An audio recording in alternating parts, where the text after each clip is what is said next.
Vimos el carácter de la apostasía cuando dice contender ardientemente por la fe, ¿se acuerdan?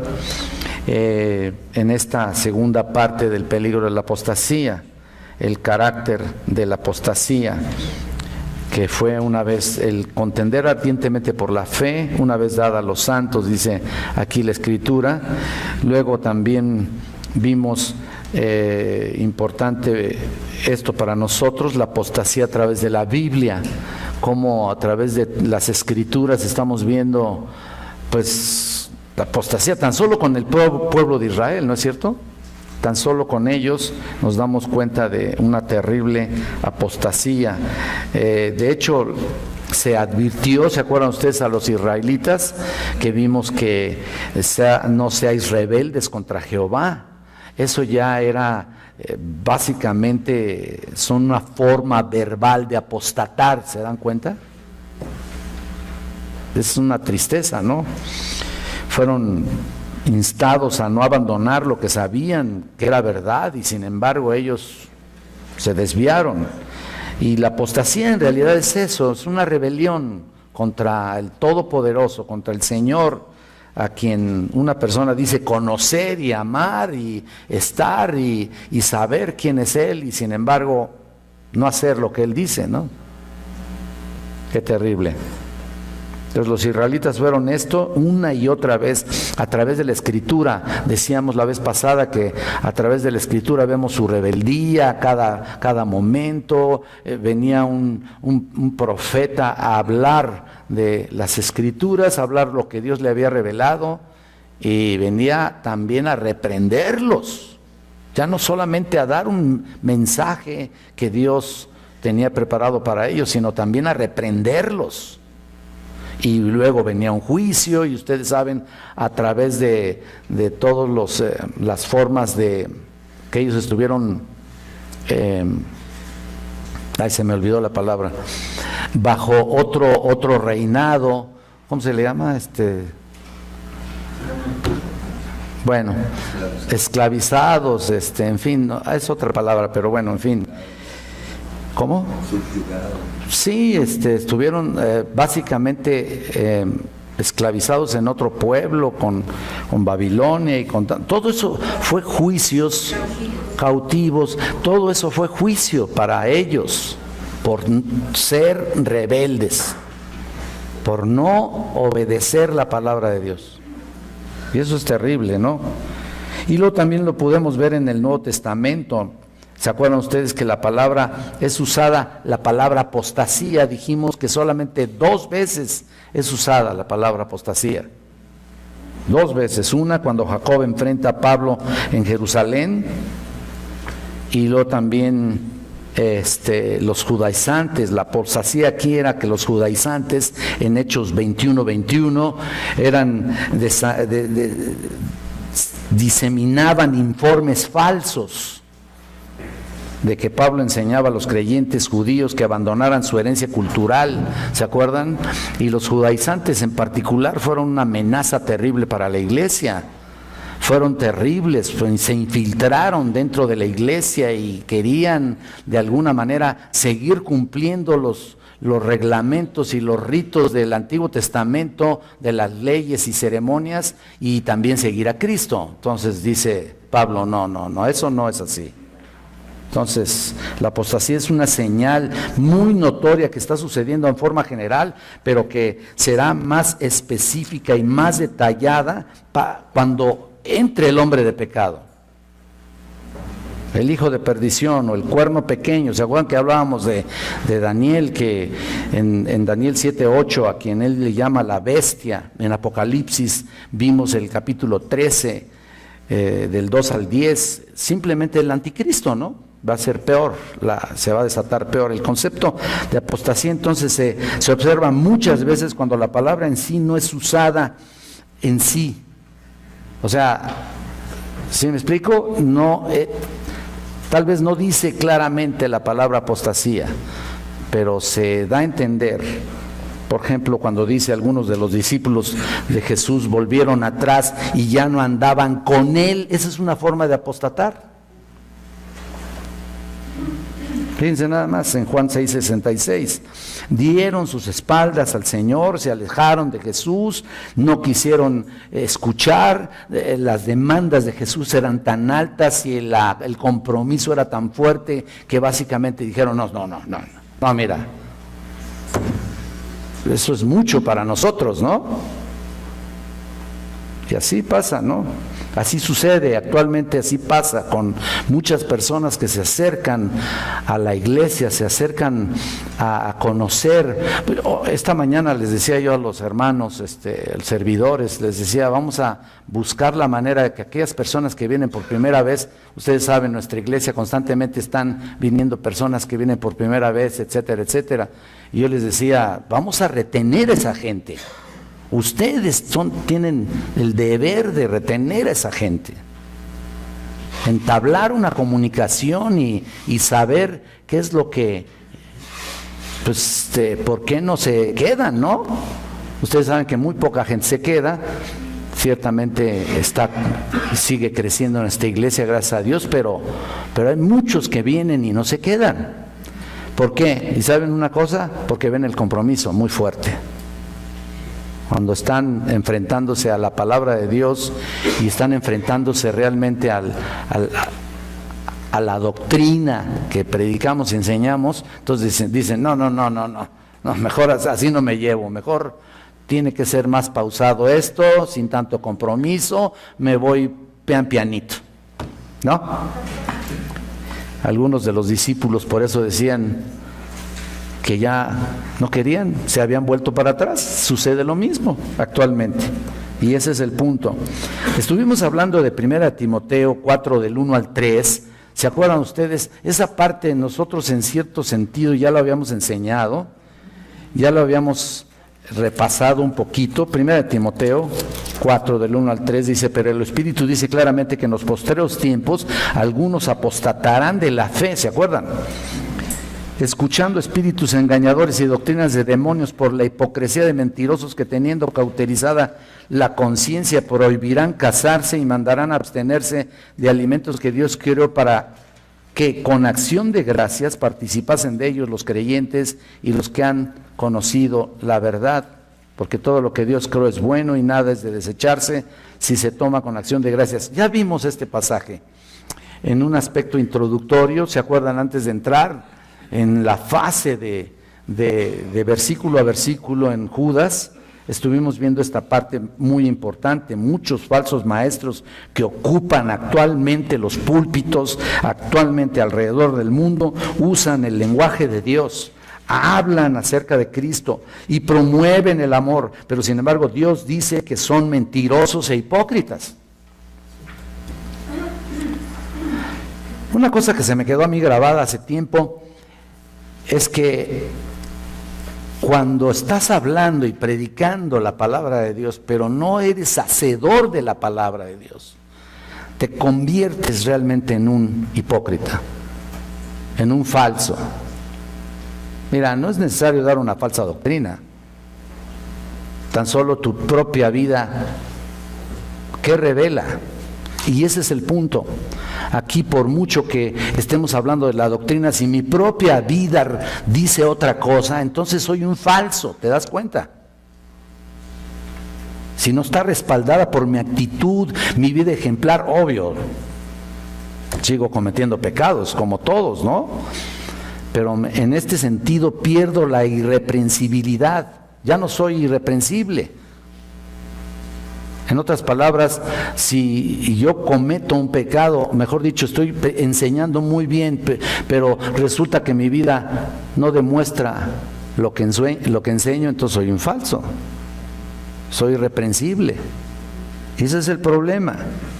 Muchos engañadores están enseñando esto precisamente. Además, engañadores que también tienen el problema de ser farsantes y que la misma iglesia se ha hecho ya al molde de ellos, y aunque los pueda identificar como falsos, no se atreven a hacerlo. No sé si me entiendan. No se atreven a enfrentarlos. ¿Por qué? Porque es el ungido de Jehová.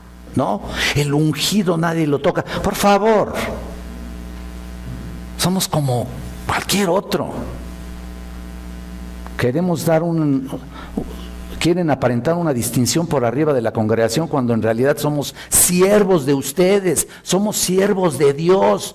No tenemos un rango arriba de ustedes, al contrario. Estamos sirviéndoles a ustedes, dándoles pastos.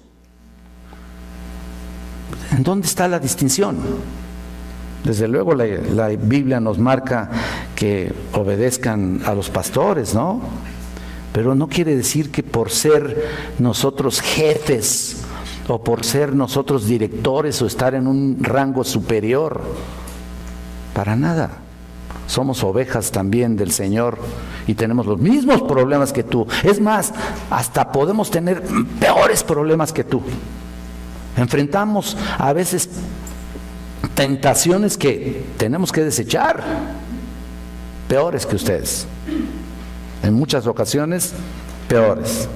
Entonces, el problema de los farsantes en la congregación es ese.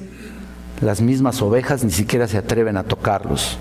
Noten cómo son descritos en estos falsos en la iglesia. Vean ahora 2 de Timoteo.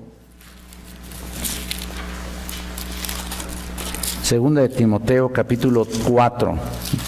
Ya no primera, sino segunda. En el capítulo 4, versículos del 3 al 4. Dice, porque vendrá tiempo cuando no sufrirán la sana doctrina, sino que teniendo comezón de oír, se amontonarán maestros conforme a sus propias concupiscencias. Mira qué terrible. Y apartarán de la verdad del oído y se volverán a las fábulas. Pero tú sé sobrio en todo, soporta las aflicciones, haz obra de evangelista, cumple tu ministerio. Caray, o sea, marca una línea. Tú sé de esta manera.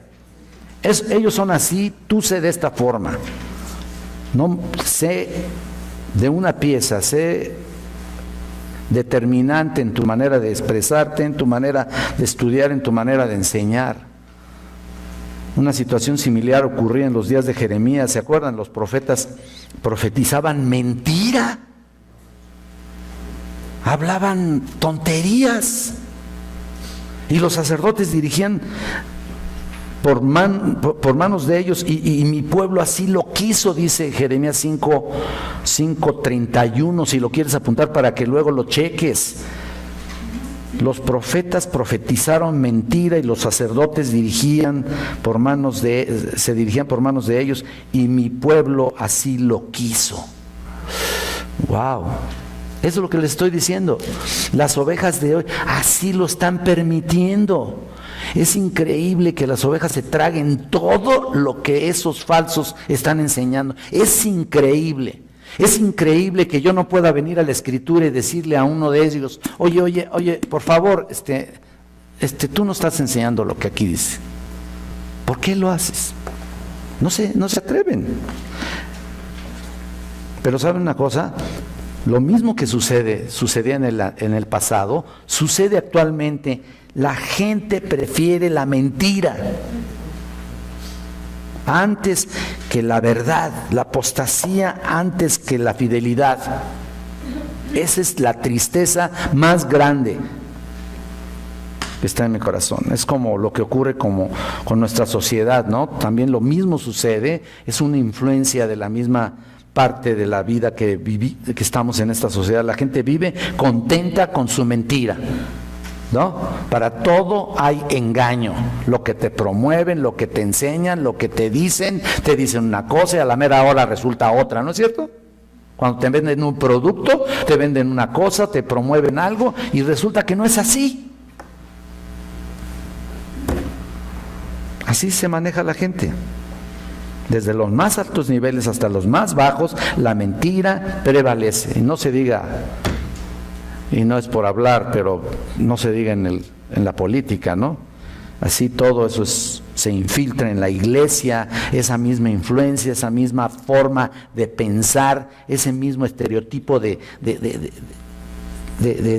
aquella información que ha entrado a tu vida, se mete, se infiltra dentro de la iglesia, hablando desde el púlpito mentiras agradables, que le sean agradables a sus oídos, dulces mentiras, mentiras piadosas. Alguna vez me manejaron así personas, ¿no te acuerdas que te platicaba? Caray, el día que nos dieron este edificio, no faltó uno que se decía pastor y me decía, tengo envidia de la buena. De la buena, pues, ¿dónde será esa envidia de la buena? ¿Cuál será? ¿Qué está catalogada? La envidia está en diferentes niveles, o así también la mentira, ¿no? Como que está en diferente forma, ¿no? Hay mentiras piadosas también. Ahora resulta. Mentiras blancas. Mira nomás, ¿eh? Por algo lo están diciendo ustedes, ¿eh? Digo, como que, y lo dice, estamos en este mundo, qué lindo. Ese es el problema. Hermosas mentiras que acaricien el oído y den al asistente confortabilidad para que no se vayan. Pero eso no es lo que queremos hacer, obviamente, con la gente que viene por primera vez. Al contrario, retenerla y tratar de ministrarla de tal manera que entienda lo que estamos enseñando y por qué y para dónde está yendo la iglesia. Aquí tenemos tres cosas fundamentales. Básicamente, lo que somos, qué hacemos, lo que somos y hacia dónde vamos. Objetivos, estrategias y metas de nuestra iglesia. Así está catalogada nuestra iglesia. Objetivos, ¿qué estamos haciendo? Estrategias, ¿cómo lo estamos haciendo? Metas, hacia dónde queremos dirigirnos. Ahora, con esto no estoy diciendo que seamos perfectos, definitivamente que no. Tan solo el hecho de que la iglesia se maneja por seres humanos, ya ahí estamos mal. Ahí estamos ya. Donde el hombre mete su cuchara, como decimos en México, es donde lo echa a perder. Tiene la gracia de echarlo a perder. Muchos pastores y sus congregaciones, por ejemplo, y esta es una de las cosas más graves, lo he constatado, hermanos, lo he vivido, niegan la autenticidad de la Escritura. Para ellos, la Escritura no es inerrante, y eso es patético, eso es terrible. Haciendo a un lado la deidad de Cristo, su nacimiento virginal, su resurrección, su regreso a la tierra. O sea, tienen la Biblia en sus manos y la han leído, pero le han dado su propia interpretación. Ya está reordenada su propia interpretación, o consultan información equivocada, errónea, dando con eso realmente la espalda a la verdad. La iglesia está siendo amenazada desde hace mucho tiempo, por supuesto, pero hoy más que nunca tenemos que contender ardientemente por la fe, mis hermanos. Tú eres responsable también. ¿Se acuerdan que Pablo estaba reprendiendo a aquel que había cometido en 1 Corintios 5, ¿no? Estaba reprendiendo a aquel que se había metido con la mujer de su padre, ¿no? Pero realmente el regaño y la reprensión no fue a ese tipo. Si ustedes lo ven, fue a la iglesia. Estaba reprendiendo a la iglesia por haber aceptado y por haber, en cierto sentido, viendo ese pecado tan grande, y no hacían nada. Ahí tiene que ver mucho el hecho de que si eres oveja, ok, eres oveja, pero también tienes que cuidar el interés y la pureza de tu propia iglesia, junto con los demás hermanos. Así que si ves un pecado, por favor, busca la manera de ir a hablar con la persona. Exhórtalo en amor, considerándote a ti mismo, Obviamente, vosotros que sois espirituales, Gálatas 6:1, ¿no es cierto? ¿Por qué? Porque hay peligro también en tu vida, ¿no? Entonces, hay que restaurar con un espíritu de mansedumbre, no sea que tú también vayas a ser tentado. De esa manera se mantiene pura la iglesia, ¿me explico? De esa manera se mantiene lo más pura que se pueda. No estoy diciendo que en su totalidad. Ahora vamos al tercer punto que es importante y vamos a ir al versículo 4 de Judas. Noten aquí cómo operan los apóstatas. No sé si tienen la hoja. ¿Cómo operan? Versículo 4 dice: porque algunos hombres han entrado encubiertamente, los que desde antes habían sido destinados para esta condenación, hombres impíos que convierten en libertinaje la gracia de nuestro Dios y niegan a Dios el único soberano y a nuestro Señor Jesucristo. Y ahí dice, en sus hojas, dice que Judas presenta 3 aspectos significativos de los apóstatas que nos permite formarnos realmente una idea de cómo trabajan. No sé si tengan sus hojas ahí. Y vimos que es la entrada, la predicción y la descripción. ¿Lo tienen? ¿Sí o no? Si tienen, si les hace falta alguna hoja, allá Mario, ¿tienes todavía hojas? Bueno. Allá él les puede dar. Entonces, la entrada, la predicción y la descripción. Entonces, ¿qué quiere decir con esto? Una atención aquí cuidadosa a lo que Judas dice. No solo nos va a ayudar a reconocer a los apóstatas, sino que además nos posibilitará combatir efectivamente contra ellos. Si perdieron su hoja o si no la trajeron, no se les va a dar, ¿eh? No, pues es que a veces que cada clase piden una hoja, no la traen y... No es cierto, estoy exagerando, pero sí a veces sucede lo mismo. No quiero distraer con esto. Pero vean, es entonces... Dijimos que es la entrada, la predicción y la descripción. Por lo tanto, tenemos que tener una atención cuidadosa de lo que nos dice aquí Judas. Vean, vamos a ver la entrada.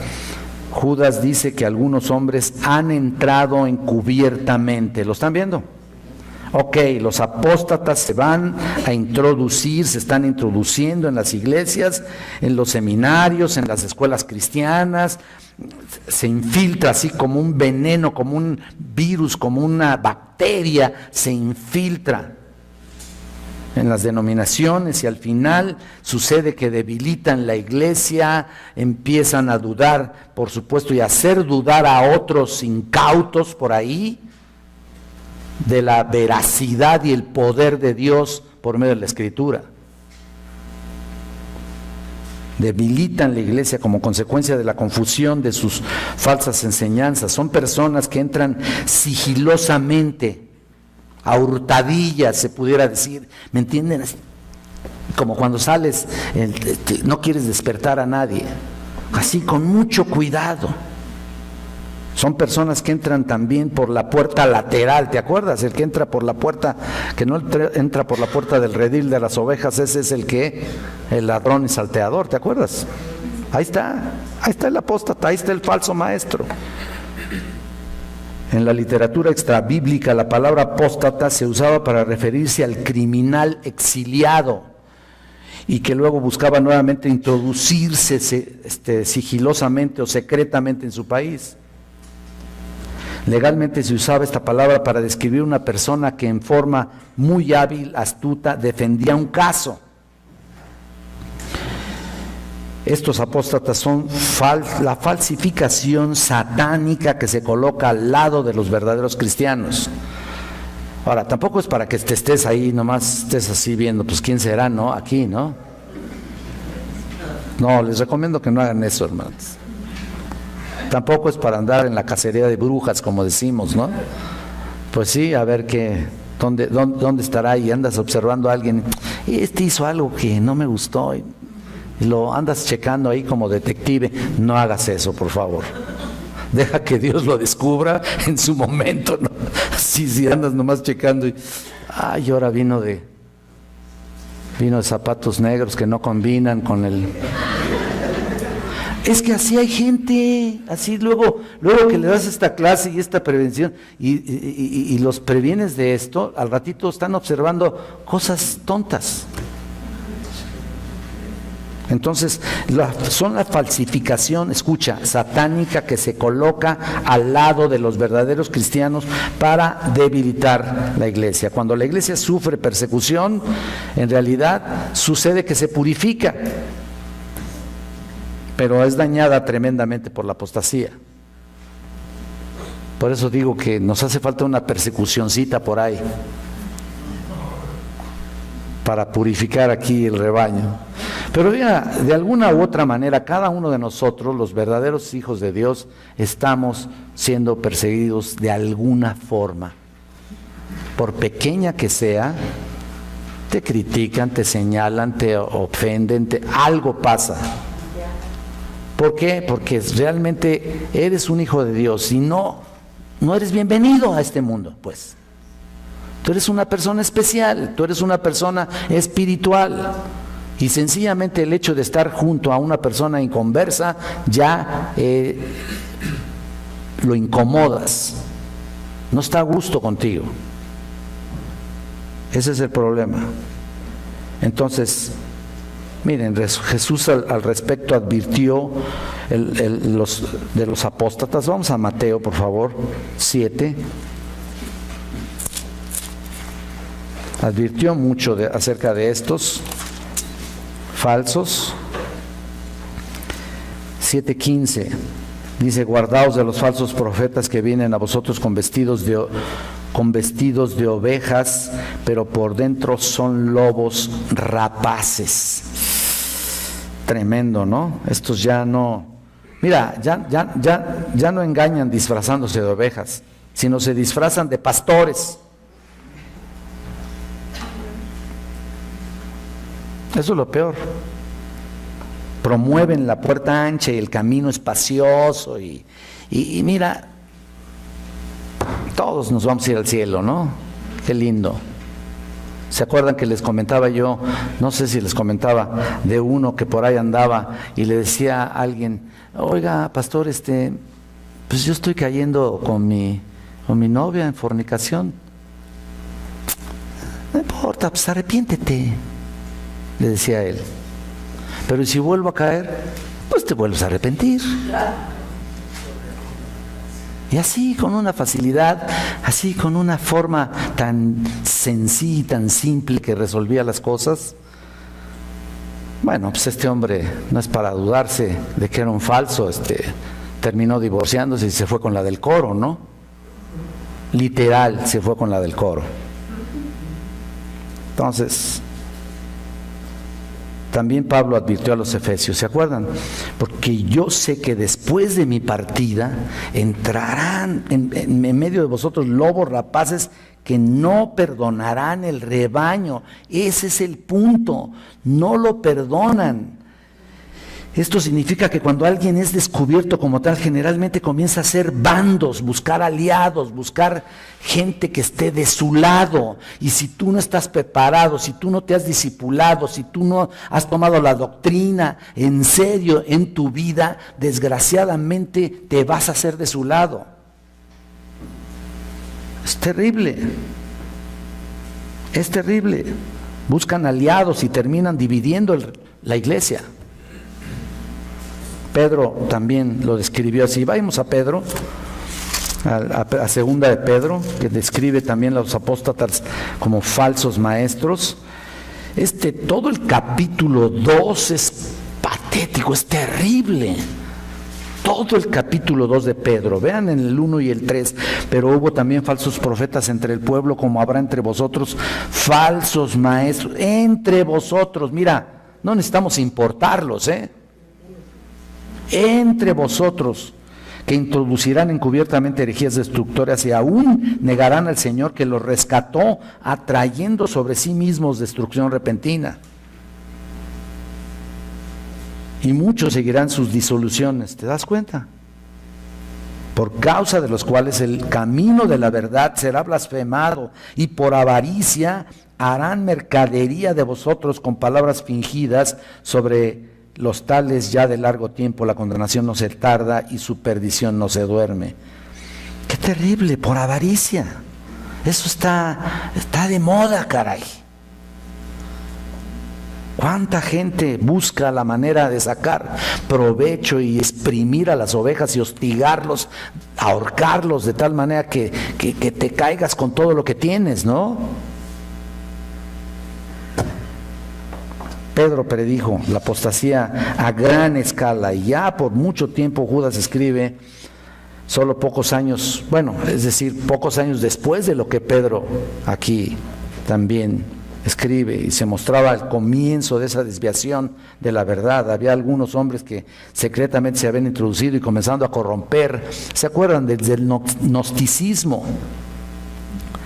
El gnosticismo fue terrible, lo que mencionaba Elías en su conferencia el sábado ahí con jóvenes, y realmente el gnosticismo fue un veneno mortal para muchos. Y mucha gente que no había sido preparada conscientemente en la verdad bíblica, en la doctrina, en el discipulado, se desviaba. Vamos a ver la predicción, punto número 2, ahí lo tienen, como hemos visto. La Biblia predice la naturaleza de los apóstatas y la manera que trabajan. Judas dice: desde antes habían sido destinados para la condenación. ¿Lo estás viendo? En el versículo 4 también. Ahí está. Desde antes. La palabra clave aquí es la palabra prehegramenoi, que significa prescrito. Y realmente Judas dice que se había escrito sobre ellos ya la apostasía y que ya había sido condenada desde hacía mucho tiempo. Eso es lo que significa aquí lo que está diciendo Judas.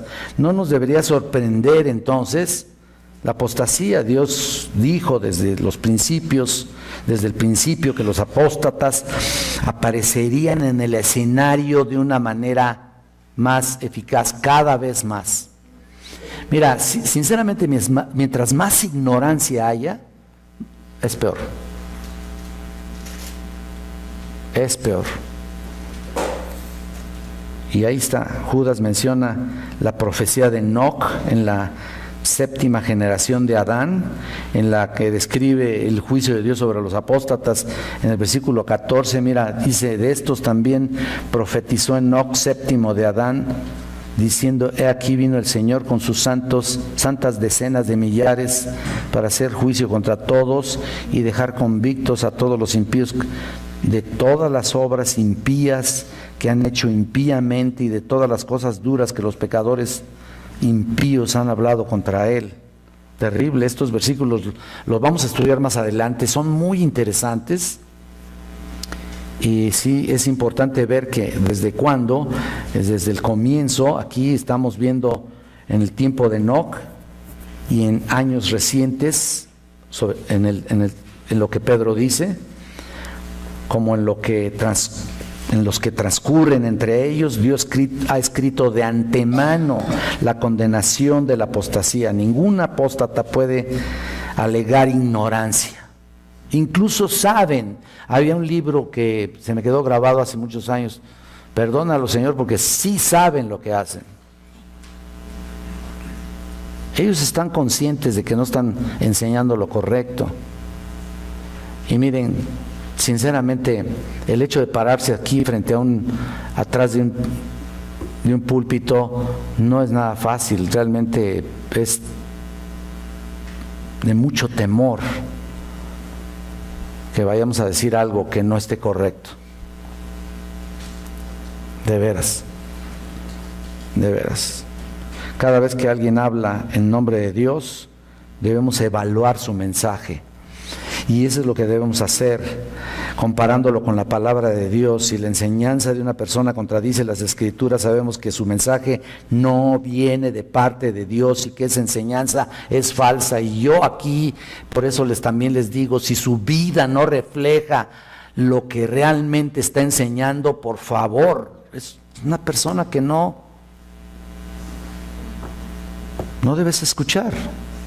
Dios trata duramente a aquellos que tuercen la verdad o enseñan lo contrario a la palabra.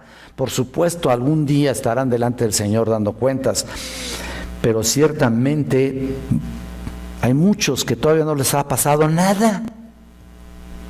¿Cuánta gente yo vi que cometieron actos de veras de inmoralidad y no les pasó nada? Están tan tranquilos ahí. Dime tú si son verdaderos. Dios a quien ama, ¿qué? Ahí está. Entonces, ¿te das cuenta de eso? Entonces vimos la apostasía está entrando, y como Dios nos ha advertido, la predicción que la Biblia dice al respecto, y ahora ve la descripción en tercer lugar.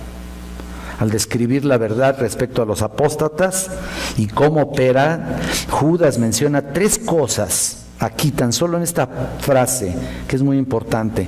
3 cosas que lo describen: el carácter, o su carácter, su conducta y su creencia.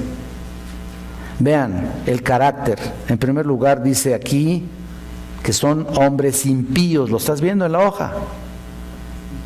En relación al carácter, Judas dice que son hombres impíos, que muestran una falta total de reverencia hacia Dios. Estas personas hablan de Dios, utilizan su lenguaje, como les digo, utilizan la Biblia, pero sus corazones están lejos de Él. Este pueblo de labios me honra, pero su corazón está lejos de mí. Así, pueden estar en la iglesia, como dijimos, pueden afirmar que ministran en el nombre del Señor, pero no le conocen de una manera personal, profunda.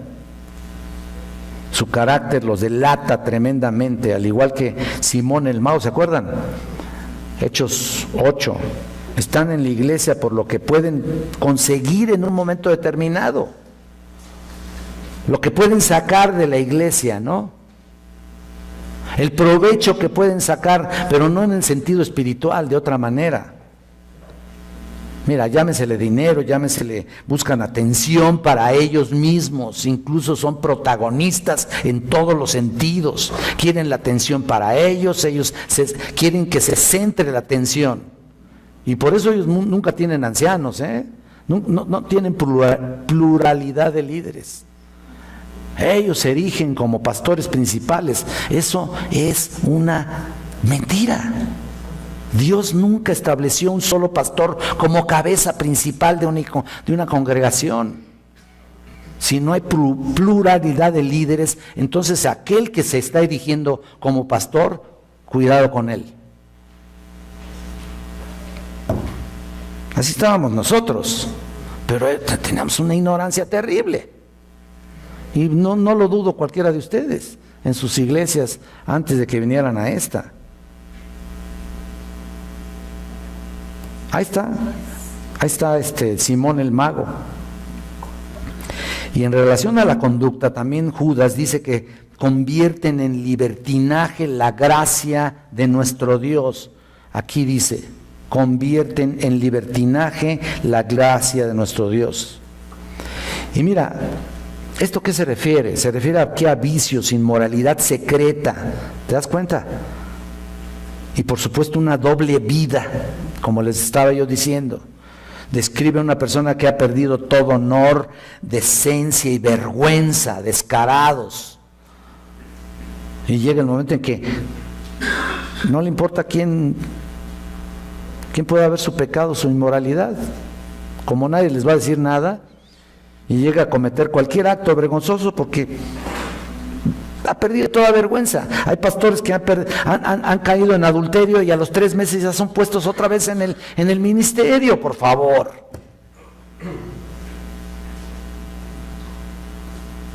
Recuerdo que una vez le dije a una persona, oye, descubrí que había una persona que estaba trabajando conmigo en la enseñanza, y le dije al que estaba arriba, ya saben, siempre hay quien está arriba, ¿no? Pero no en el sentido de que consideremos unos a otros como superiores a uno mismo, no, él estaba arriba, ¿no? Y le dije, oye, pues este cuate está unido con esa señora, pero no se ha divorciado de la otra. O sea, estaba ya trabajando conmigo en la enseñanza, pero estaba unido con una señora y tenía hasta una hija, pero todavía no se divorciaba de la otra. Y un día sus hijas mayores de la otra señora vinieron conmigo y me dicen, Enrique, mi papá está realmente en un vil adulterio doble. Yo ya sospechaba algo, sinceramente ya sospechaba, me incomodaba su forma de enseñar. De hecho, enseñó ahí mismo en la casa, ahí en Satélite.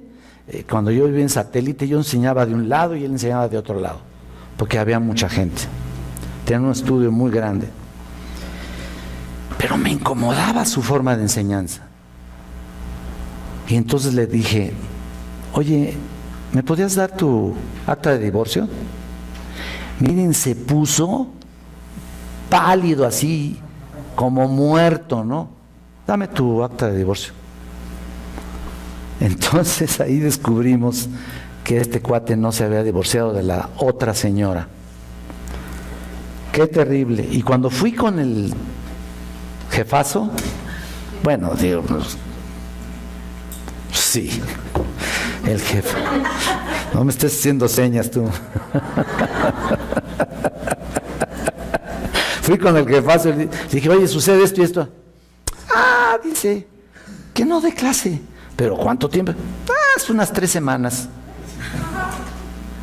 ¿Qué? Sí, unas cuantas semanas. Oye, pero ¿te das cuenta de cómo está él? Adúltero por doblete, se echó doblete. Obviamente, pues es llamado adúltero, ¿no? Pues le dio 3 semanas, 4 semanas a lo sumo, y yo dije, no, pues es que ya no trabajo con él, ¿no?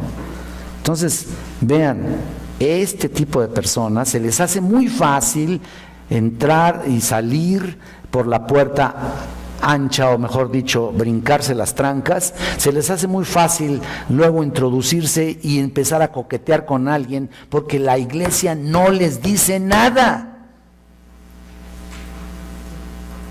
Y los demás calladotes, ¿no? ¿Por qué? Sencillamente se hacen cómplices.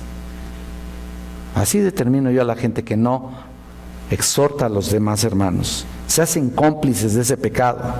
Sabiéndolo, tienes que decirlo, tienes que exhortarlo, tal y como dice Mateo 18, una vez que tienes algo contra tu hermano, ve tú y él solos. Y si no, trae a otros servidores. Y así, mira, la gente se está desviando de la verdad porque no la conoce. Entonces Satanás fácilmente tuerce sus mentes, sus formas morales y espirituales de pecado. Piensan que pueden vivir a su antojo y aún estar cubiertos de la gracia de Dios. Piensan ellos, ¿no? Distorsionan la gracia para justificar su pecado. Ustedes saben la respuesta de Pablo más bien, ante una pregunta que se le hizo en la epístola de los Romanos, que tal vez muchos se hagan. ¿Qué pues? ¿Pecaremos porque no estamos bajo la ley, sino bajo la gracia? ¿Se acuerdan que lo estuvimos predicando, no? Y él mismo dice, de ninguna manera. Ahora, por último, respecto a la creencia de los apóstatas, Judas dice, niegan, aquí en este versículo, quiero que lo vean, al final, niegan a Dios, el único soberano, y a nuestro Señor Jesucristo. Niegan. Los apóstatas siempre niegan la deidad de Jesucristo, haciéndolo solo un ser creado. Obviamente los testigos de Jehová y los mormones, etcétera, muchas otras sectas hablan de esto, y esta tremenda enseñanza falsa definida por ellos, por muchas sectas, grupos liberales, atacan el corazón mismo, la parte medular del cristianismo, precisamente lo atacan de una manera terrible. La palabra maestro es déspotes. Dice aquí, niegan al único y soberano y a nuestro Señor Jesucristo. Creo que alguien tiene la versión de las Américas. ¿Me quieres leer la última parte del versículo 4? Niegan a nuestro único soberano y Señor Jesucristo. ¿Cómo? Niegan a nuestro único soberano y Señor Jesucristo. Bueno, yo tengo aquí una versión del versículo 4 que niegan a nuestro único Maestro y Señor Jesucristo, ¿no? No sé si sea de la Biblia de la Internacional. Está interpretada de esa manera. ¿Alguien lo tiene? Master en inglés. Dice en inglés master. Master. No sé por qué se tradujo así. Sí, ¿verdad? En la NBI, ¿verdad? Niegan a Jesucristo, nuestro único soberano y Señor. Es la NBI. La Reina Valera.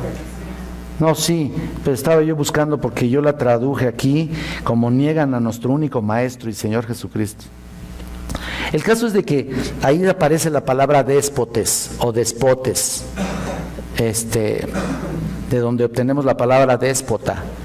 Obviamente, y aunque lo usemos para tachar a alguien con ínfulas realmente de grandeza, ahí la palabra habla de la soberanía de Cristo como Señor del universo, al único Señor. La palabra Señor ahí seguro está en el original griego como déspotes. Está déspotes. Digo, y tú dices, ¿por qué ponen esa palabra, no? Porque está ahí cuando se utiliza para tachar a una persona obviamente déspota y prepotente, ¿no? Pero está ahí simple y sencillamente para hablar de la soberanía y de su grandeza. Es interpretada de esa manera como Señor del universo. Los apóstatas rehúsan conocer o reconocer a Jesús como el Dios del universo. Y la palabra Señor es curios, que indica un título de honor, distinción. Los apóstatas rehúsan honrar a Jesús como Señor y lo rebajan a un nivel humano como cualquiera de nosotros. El nombre de Jesús lo identifican como Señor y Salvador, Señor y Cristo, el equivalente en el griego para Mesías y ungido. ¿Te das cuenta? Rey de reyes. Los apóstatas niegan todo eso. Y tú dices, ¿será posible que en la iglesia evangélica de nuestro tiempo estén rehusando precisamente eso? Les digo, sí. Tanto de manera velada como de manera disfrazada, bueno, que es lo mismo, como de una manera abierta. Sinceramente, ellos no están poniendo o buscando la manera de que las ovejas estén poniendo sus ojos en Jesucristo, en el Señor, en el Todopoderoso. No, están buscando la manera de poner sus ojos en ellos mismos. Chequen a Benny Hinn, ahí pónganle ahí en YouTube, no me importa decir sus nombres. Pablo dijo claramente nombres de esos apóstatas que trabajaron con él. Ahí está Cash Luna, que está terrible ese tipo. Y no solamente esos, algunos mexicanos.